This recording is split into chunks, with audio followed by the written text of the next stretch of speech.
Y esta mañana en el relato avanzando encontramos a un personaje que honestamente hasta ahora nunca encontré a alguien que le haya puesto a su hijo Herodes. Dudo que usted intente hacer eso.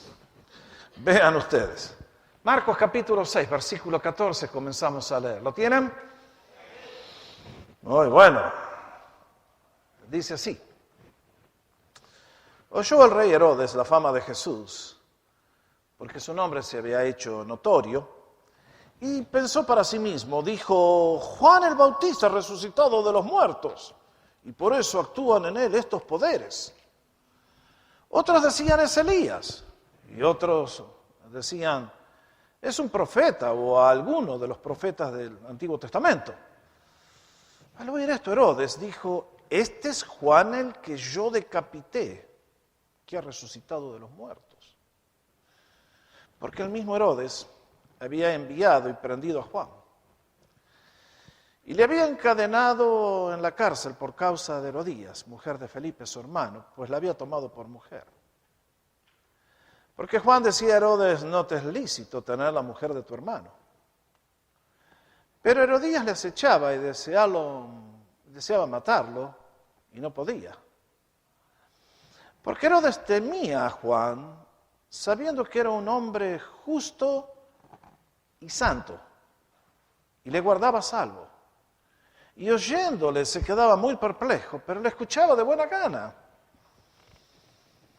Pero venido un día oportuno en que Herodes en la fiesta de su cumpleaños daba una cena a sus príncipes y tribunos y a los principales de Galilea, entrando la hija de Herodías danzó y agradó a Herodes y a los que estaban con él a la mesa. Y el rey dijo a la muchacha, pídame lo que quieras y yo te lo daré. Y le juró, todo lo que me pidas te daré, hasta la mitad de mi reino. Saliendo ella dijo a su madre, ¿qué pediré? Y ella le dijo, la cabeza de Juan el Bautista. Ella entonces entró prontamente al rey y pidió diciendo, quiero que ahora mismo me des en un plato la cabeza de Juan el Bautista. Y el rey se entristeció mucho, pero a causa del juramento de los que estaban con él a la mesa, no quiso desecharla. Y enseguida el rey, enviando a uno de los guardias, mandó que fuese traída la cabeza de Juan. El guarda fue, la decapitó en la cárcel y trajo su cabeza en un plato y la dio a la muchacha y la muchacha la dio a su madre. Cuando oyeron esto, sus discípulos vinieron y tomaron su cuerpo y lo pusieron en un sepulcro. Y quiero hacer una lectura más. Avancen al próximo evangelio, Evangelio según San Lucas, capítulo 23. Vamos a leer de los versículos 6 al 11, porque aquí encontramos el fin de Herodes.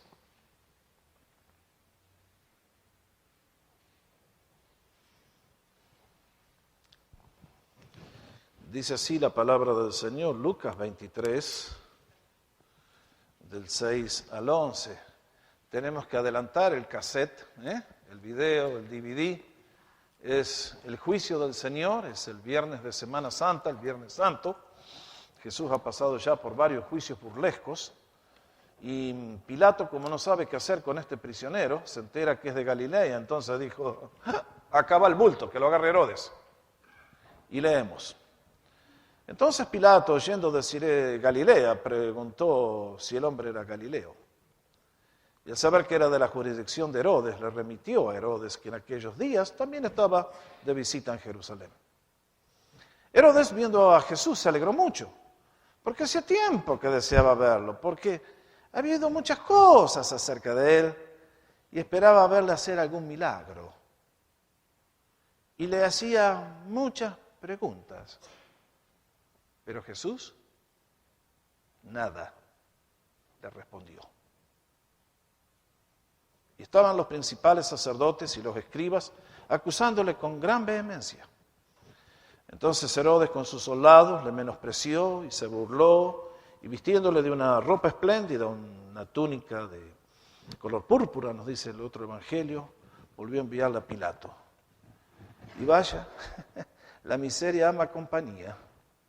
y se hicieron amigos Pilato y Herodes aquel día, porque antes estaban enemistados entre sí. Hasta aquí con la palabra del Señor.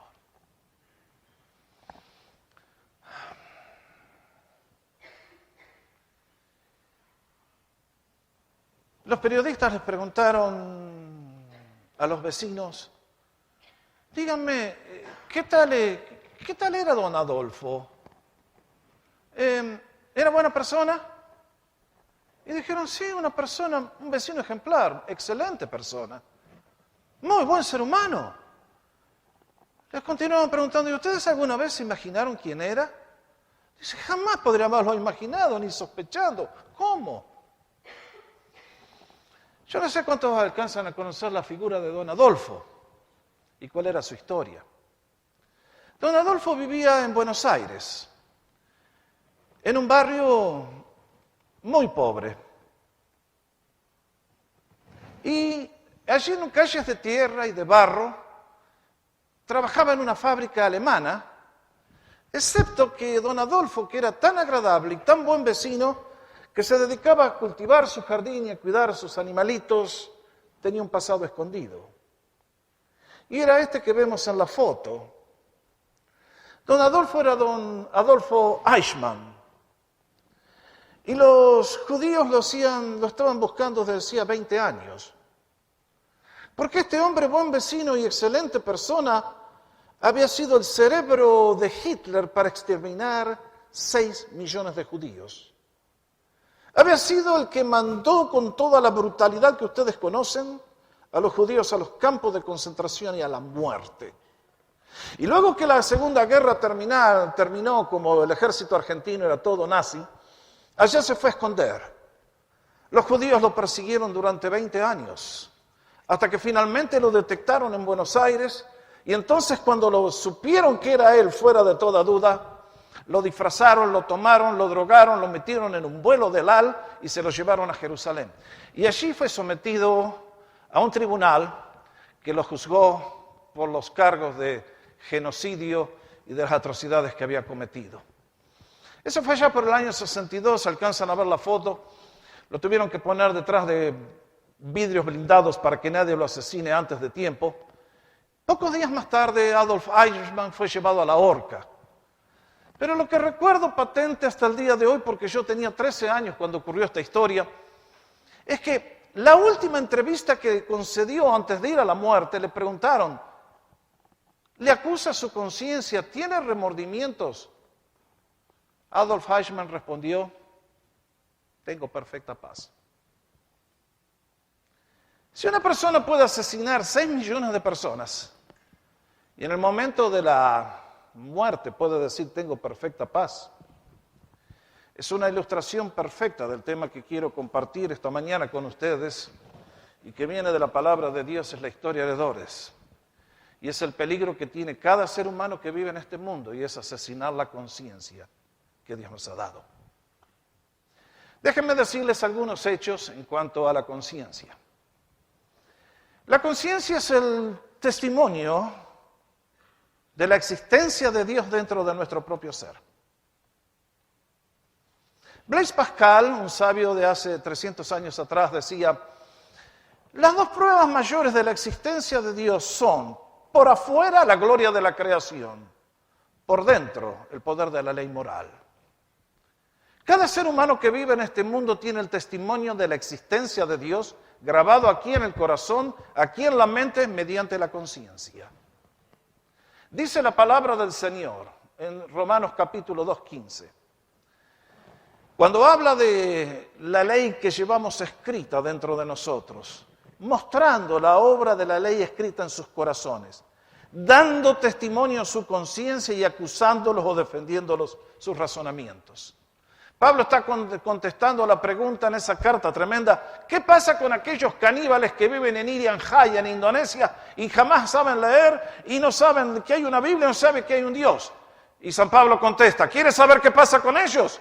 La conciencia es el testimonio más grande. Y cuando hacen bien les aprueba y cuando hacen mal les reprueba. Hay gente que dice, yo no sé dónde está Dios. Realmente que tiene que matar la conciencia para decir a alguien una cosa así. Segunda cosa que aprendo en la Biblia en cuanto a la conciencia. Que la conciencia nos ha sido dada por Dios para nuestro bien. La conciencia es como esos carteles que el gobierno nos pone al costado del camino. Llegamos a una curva bien cerrada y nos ponen 30 millas por hora máxima. Rebasarlo es buscar el accidente. La conciencia a ustedes y a mí nos guía en el camino de la vida. Nos dice, ve por acá que te va a ir bien, no vayas por ahí que te va a ir mal. No señala el bien, no señala el mal. Todos sabemos lo que son los dictados de la conciencia. Pero también alguien la comparó con un reloj de sol. En aquellos años, cuando no estaba la tecnología que tenemos hoy, ¿se acuerdan que había gente que ponía un dial y de acuerdo a cómo giraba el sol, se podía leer la hora en que estábamos? Tristemente, cuando llegaba la noche, el reloj no funcionaba. El reloj no funcionaba con la luz de la luna, con la luz de una lámpara. Si alguien hubiera querido leer la hora con esas luces, no funcionaba. Y en nuestra existencia es exactamente igual. Alguien dijo correctamente, si obedecemos los mandamientos de Dios, la conciencia será nuestro mejor amigo en la vida. Si los desobedecemos, será nuestro peor adversario. Dios nos ha dejado este testimonio para nuestro bien. Pero ustedes y yo, por las decisiones que hacemos y las cosas que permitimos que entren dentro nuestro, puede ser como la luz de la luna que hace que el reloj deje de funcionar. Además, creo que la conciencia es el policía de Dios. La conciencia es como un sargento que lo mandan a atrapar a un delincuente. Y cuando lo atrapa, el sargento no lo puede dejar salir hasta que el delincuente haya pagado la deuda que tiene pendiente con la justicia. Ustedes y yo caemos, pecamos, violamos la conciencia y automáticamente alguien nos pone las esposas. Y por más que intentemos, no las podemos zafar. Tercero, la conciencia puede ser destruida. Un día un hombre fue a ver al psiquiatra. Le dijo, doctor, mi conciencia me vuelve loco, me atormenta. Y el doctor le preguntó, ¿qué quiere que le haga? ¿Que le dé poder para obedecer a la conciencia? No, dice, deme algo que la debilite. Así somos los seres humanos. Muchas veces cuando escuchamos la voz de Dios somos como aquel paciente que le pusieron el termómetro y le dijeron, tiene fiebre. Y en lugar de tomar la medicina dijo, ¡crack! Rompo el termómetro, problema solucionado. Hay gente que en la vida funciona así. Ven que Dios les señala un camino y en lugar de tomar el camino de Dios, prefieren el camino del mal y luego, ¡crack!, rompo el termómetro. Eso tiene un grave peligro cuando hacemos esas cosas. La Biblia dice en 1 de Timoteo 4:2, hay hipócritas y mentirosos cuya conciencia está cauterizada. Marque esa palabra. Este es el riesgo que tenemos nosotros.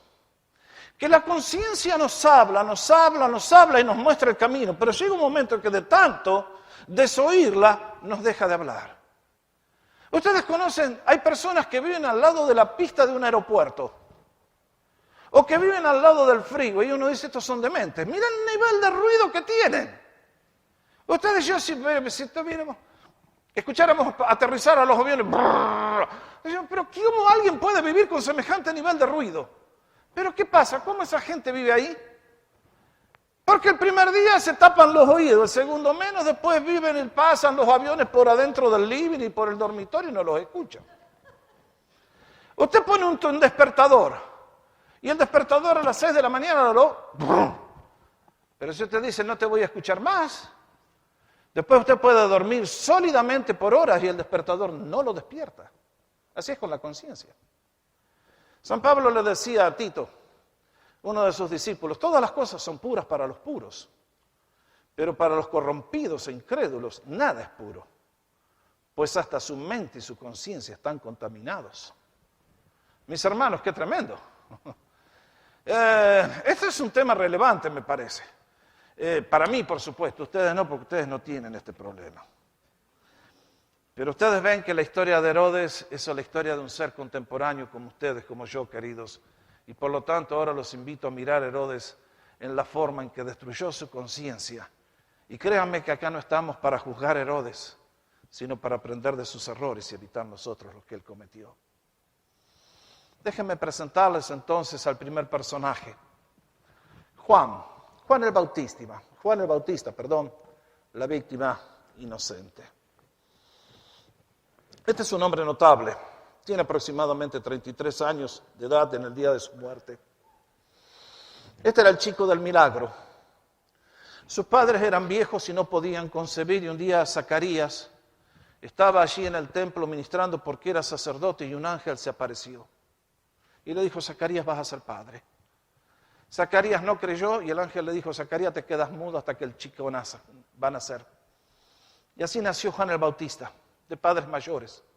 El ángel le dijo: este chico viene al mundo con un propósito especial que diseñaron en el trono de Dios, va a ser el precursor del Mesías. Cuando llegó la edad, Juan se manifiesta a la nación, comienza a predicar el mensaje de arrepentimiento, miles de personas vienen a la fe. Pero lamentablemente no sabemos cómo vino la conexión. Herodes se enteró y lo invitó a predicar en el palacio. Y aquí hay un peligro para todos los predicadores: si te invita el presidente, no vayas. Porque, lógicamente, no estamos hablando de la Casa Blanca, con perdón a nuestro presidente, pero muchas veces Dios nos ha mandado a predicar afuera, y la tentación muchas veces para nosotros es que también nos queremos codear con los poderosos. Y en este caso fue el comienzo de la trampa para Juan, porque iba a llegar al palacio de Herodes, pero nunca más volvería a salir de allí. Juan tuvo un ministerio tremendo. Jesús lo evaluó con las siguientes palabras. Dijo en Mateo 11:11, les aseguro que entre los mortales no se ha levantado nadie más grande que Juan el Bautista. Hablando de él, dijo: Juan era una antorcha que ardía y alumbraba. Realmente un hombre notable. Si ustedes leen el relato del Evangelio, van a encontrar que predicaba de Jesús sin temor, predicaba denunciando el mal, llamando a la nación al arrepentimiento, buscando que todos tuvieran vida en abundancia. Y sin embargo, Herodes decidió llevarlo al palacio y dejarlo preso. Y uno se pregunta: ¿qué pasó con Herodes? ¿Cuál fue el problema? Bueno, déjenme llamar 3 o 4 cosas a vuestra atención, para que vean que nadie en este mundo asesina la conciencia de un día para el otro. Más bien es un proceso degradante, continuo, descendiente en forma permanente. No. Nadie llega a ser un bestia como Herodes de un día para el otro. Simplemente es un paso a la vez, un peldaño aquí, otro peldaño más acá, otro peldaño más abajo, y cuando llegamos al punto de Herodes, alguien dice: no puede ser. Muchas veces le diría a las personas: ¿usted sabe lo que va a ser dentro de 20 años? Si yo le dijera: usted va a ser un asesino, me dicen: ¿pero usted quién piensa que soy? Esos son los riesgos que todos corremos en este mundo donde tenemos que hacer decisiones y donde hay un enemigo invisible y un Dios invisible que nos ama y nos quiere bendecir. Pero ustedes somos personas en lucha y esa es nuestra vida.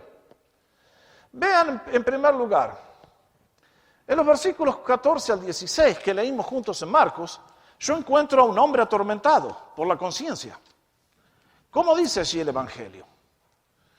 Que cuando se comenzó a correr la fama de Jesús, Herodes, al enterarse de los milagros que el Señor hacía, hizo una confesión que realmente lo muestra con todos los colores. ¿Qué dijo? Este tiene que ser Jesús, el que yo decapité. Hello, Herodes. ¿No fue el guarda que le cortó la cabeza en la cárcel? ¿No fue eso hace 2 o 3 años atrás, Herodes? ¿Por qué te molesta la muerte de Juan todavía? Mis hermanos, cuando ustedes y yo violamos la conciencia, les dije, el policía viene y nos atrapa. Y vaya al psicólogo que le diga: no, tenés que pensar mejor de vos mismo. Vos sos un águila y que naciste para volar con las águilas. Y por eso, si metiste la pata...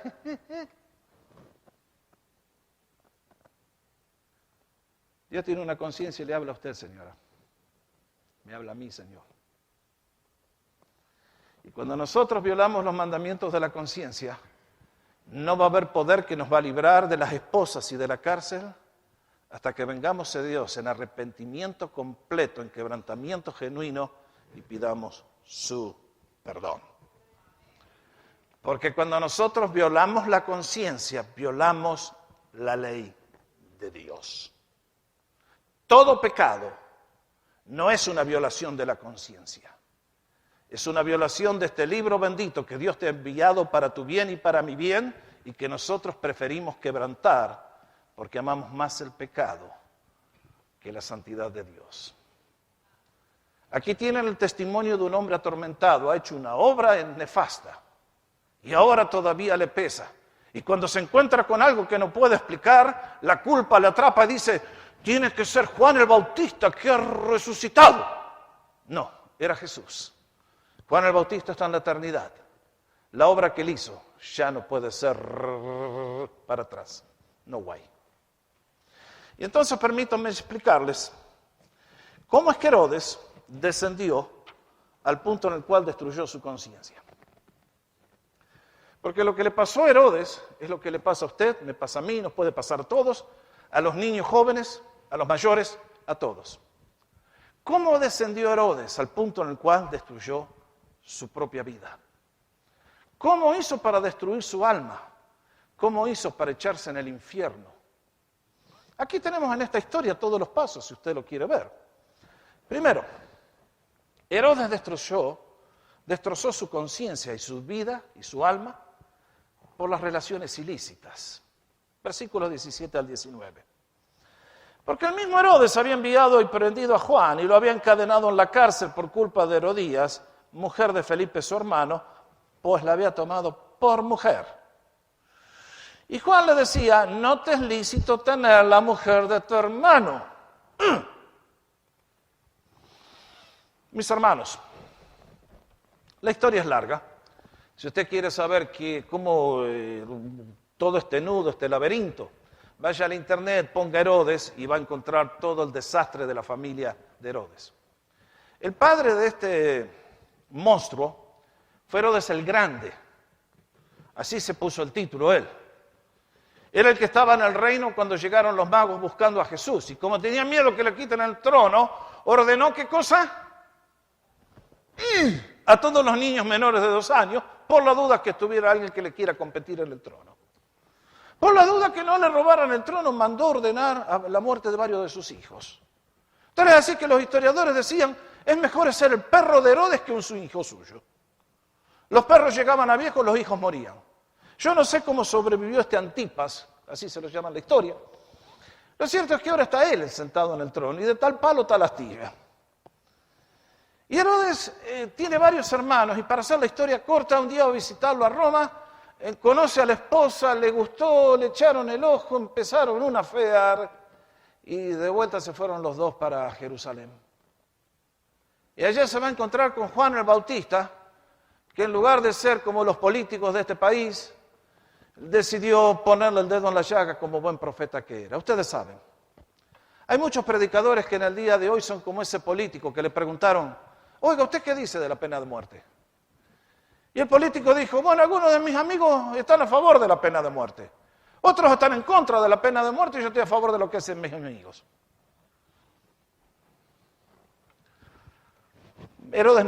Juan Bautista no pertenecía a esa clase. Él señaló el mal y de manera específica. Le dijo Juan a este rey, Señor, usted tiene la corona, tiene la espada, tiene todo. Pero a los ojos de Dios usted está cometiendo una monstruosidad y esa mujer es algo ilícito y la tiene que dejar. Y noten bien el efecto que producía la palabra de Dios en Herodes.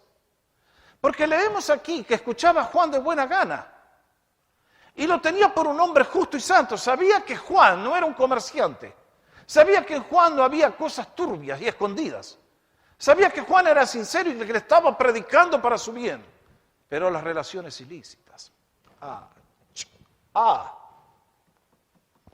Herodes perdió todo por una relación ilícita. En el día de hoy hay millares que escuchan el Evangelio, pegan media vuelta y se van para perderse eternamente por una relación ilícita. Segundo, el peligro de las malas decisiones, versículos 18 y 19. Porque Juan decía a Herodes, no te es lícito tener la mujer de tu hermano, pero Herodías le acechaba y deseaba matarle y no podía. Porque Herodes temía a Juan sabiendo que era un hombre justo santo y lo guardaba a salvo, oyéndole de buena gana, aunque se quedaba perplejo. Pero, venido un día oportuno, en que Herodes en la fiesta de su cumpleaños daba una cena a sus príncipes y tribunos y a los principales de Galilea, y el resto de la historia continúa. Happy birthday, Herod. ¿Quién no hubiera querido estar en el happy birthday del rey? Invitado al palacio. Todos los poderosos, importantes, los VIPs, llegaron todos con los carros de lujo y las mejores vestimentas. Ahí estaba toda la gente digna de la sociedad, lo mejor de lo mejor, the cream of the cream. ¡Qué lindo! Y entonces ustedes ven lo que pasa. La amante era muy astuta.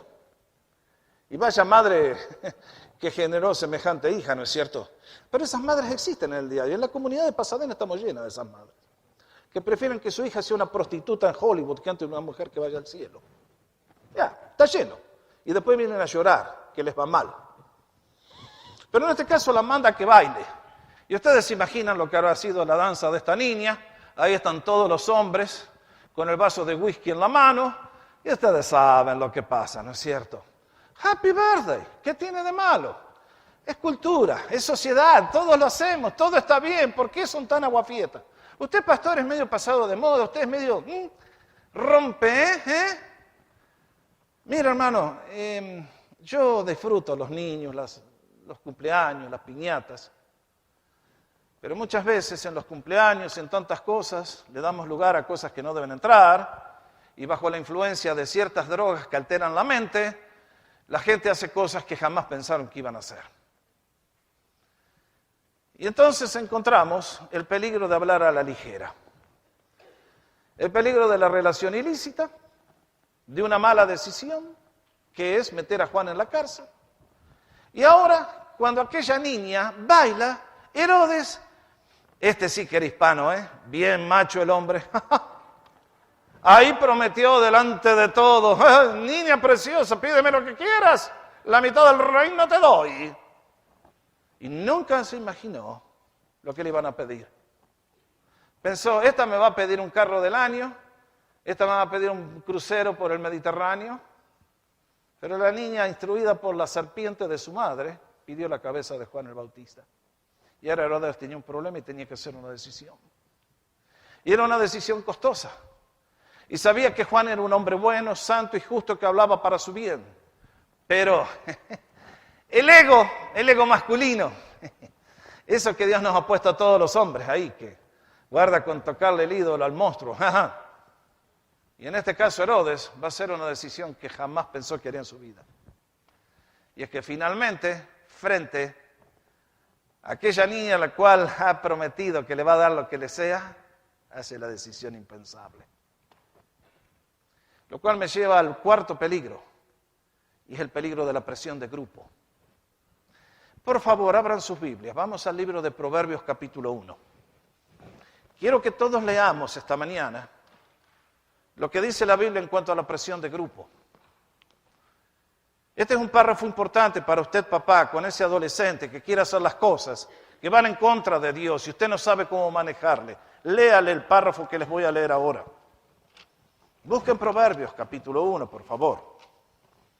Y usted léaselo en casa a sus hijos y léalo primero usted, porque estoy seguro que lo va a describir a usted, si tiene mi edad, de las burradas que hizo cuando era joven por la presión de grupo y los errores que cometió. Porque la presión de grupo es algo muy fuerte y la Biblia, que es el manual de la vida, habla de todos estos problemas desde hace siglos, porque el Creador que nos fabricó sabe cómo debemos vivir. Vea lo que dice. Proverbios 1, Antiguo Testamento, por ahí por la mitad de la Biblia, versículo 8. ¿Cómo dice?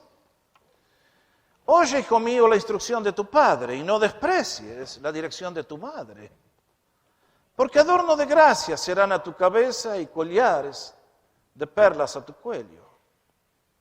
Hijo mío, si los pecadores te quisieren engañar, no consientas. Si dijeren, ven con nosotros, pongamos acechanza para derramar sangre, acechemos sin motivo al inocente, los tragaremos vivos como el infierno o el Seol, el lugar donde están los muertos, y enteros como los que caen en un abismo. Hallaremos riquezas, vamos a robar la casa del vecino, de toda clase, o el store para pagar la droga. Llenaremos nuestras casas de despojos, diamantes, joyas. Echa tu suerte entre nosotros, tengamos todos una bolsa en común. Hijo mío, no andes en camino con ellos, aparta tu pie de sus veredas, porque sus pies corren hacia el mal y van presurosos a derramar sangre, porque en vano se tenderá la red ante los ojos de toda ave, pero ellos a su propia sangre ponen acechanzas y a sus propias almas ponen lazo.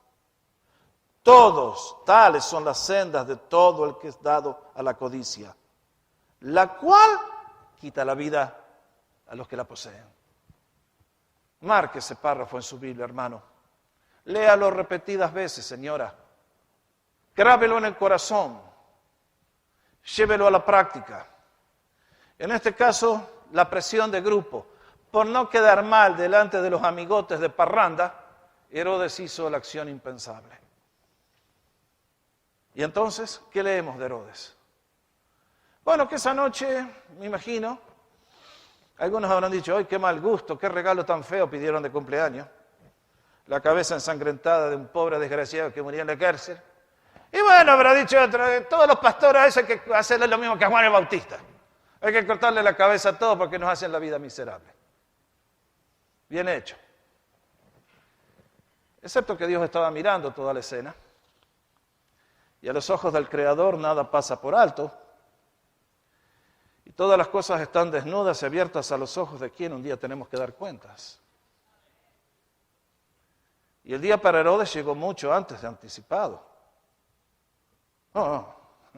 Antes de saltar al juicio final, Herodes tuvo su gran oportunidad.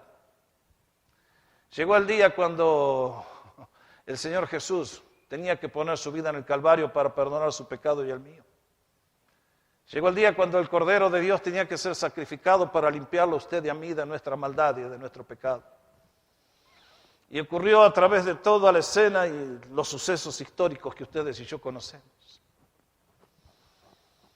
Y la cosa, el destino, estaba escrito en las estrellas. Quiso que Jesús fuera a enfrentar a Herodes. Este que le preocupa porque cree que es el Juan el Bautista que se decapitó. Ahora tiene la oportunidad. Y piensa, Jesús debe ser un mago que saca un conejo de la galera, debe ser un truco. A ver, Jesús, vení. Y Jesús está frente a frente con Herodes como un día va a estar con usted. Y va a examinar su vida y le va a dar el destino que usted eligió.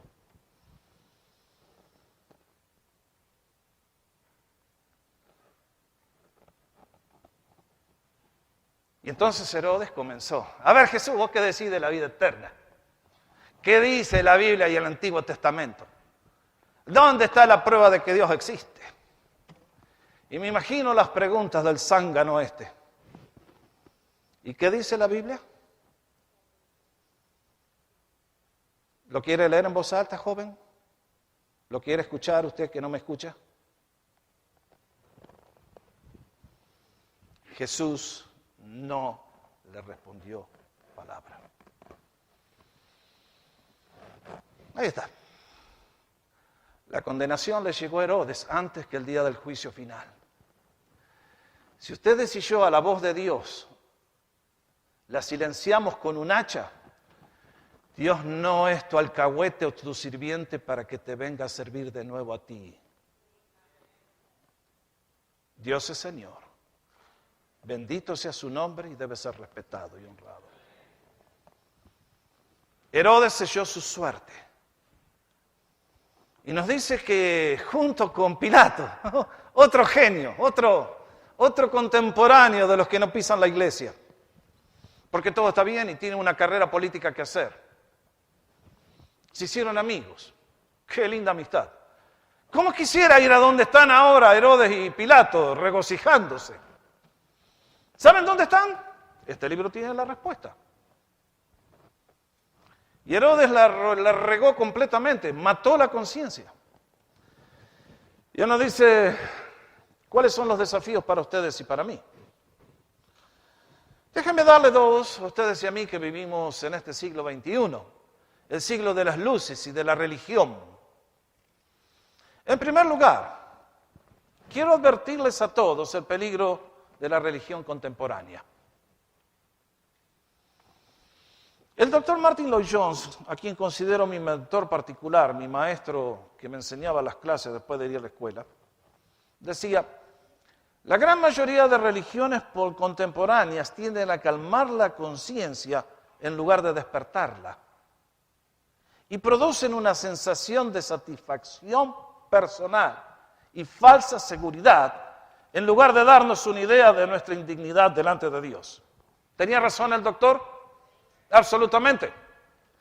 Si usted se está muriendo de una enfermedad y viene a mí, que soy el médico, y yo porque soy, me da vergüenza hacer sentir mal al paciente, y usted está necesitando un tratamiento y una operación urgente porque si no muere, y yo le digo, tome una pildorita y adentro tiene azúcar o un calmante para que no sienta los dolores. Yo soy un fiel amigo suyo. Yo lo estoy mandando a la muerte, soy un asesino, me tienen que quitar la licencia si soy médico y hago eso. Pero en el día de hoy, el pecado que habita en nuestros corazones nos hace buscar religiones que nos digan, vení que te apapacho. ¿Vieron cómo manejo el mexicano ahora? ¡Qué bravo! Estás agüitado. Ya, dale. Ve a buscar la religión que quieras, compañero. Ve a donde te consuelen y te digan todo lo que quieres escuchar. Jesús nos dice, tienes que venir al arrepentimiento, Herodes. Tu pecado tiene que ser juzgado, tu pecado está al frente a los ojos de Dios. Tu pecado demanda tu vida. Solamente el Cordero de Dios lo puede quitar. Solamente la obra de Cristo te puede limpiar de eso que te ata. Es por eso que usted y yo tenemos que venir a Jesús. Y fuera de la obra de la cruz, la vida de Jesús no tiene ningún sentido.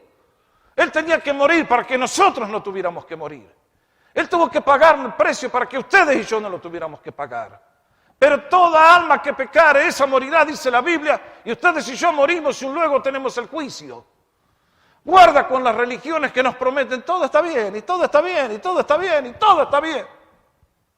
Mis hermanos, mis amigos, en el centro de la historia humana hay una cruz, y esa cruz define la vida de Jesús, la obra de Jesús, y tu destino y el mío. Herodes la regó completamente, escuchó el mensaje, escuchó las oportunidades.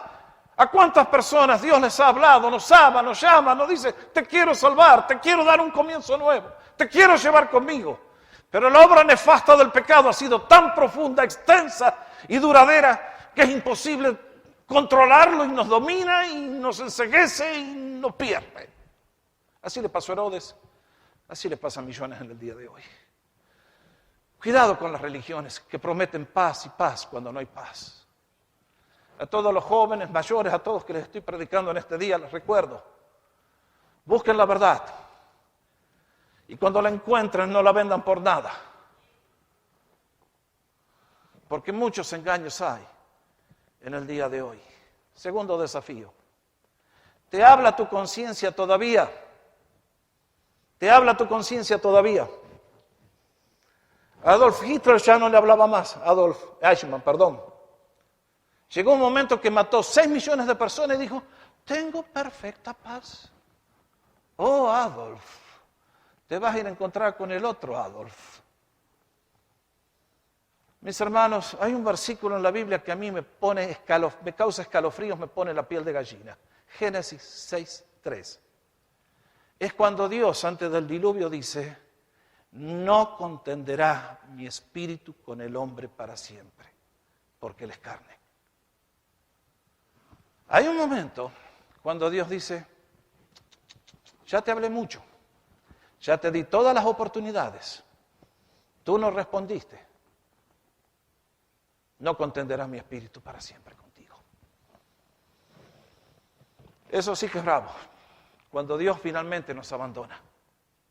Y como en el caso de Herodes nos dice, hijo, sembraste las semillas, tienes que pagar la cuenta, tienes que cosechar la amargura y el destino que elegiste.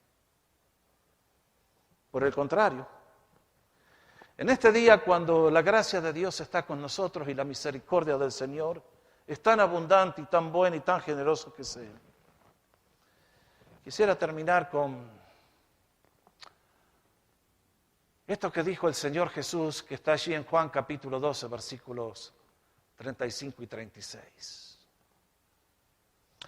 Aún por un poco de tiempo, la luz está entre ustedes.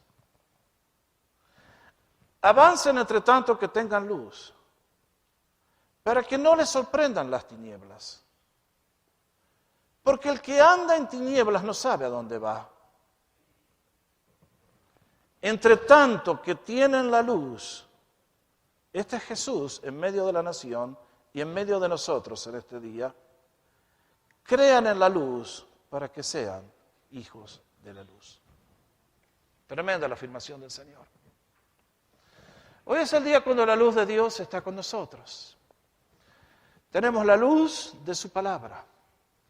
Tenemos la luz de iglesias donde se proclama el evangelio de la verdad, el evangelio de Jesús, el evangelio del perdón, el evangelio de la gracia.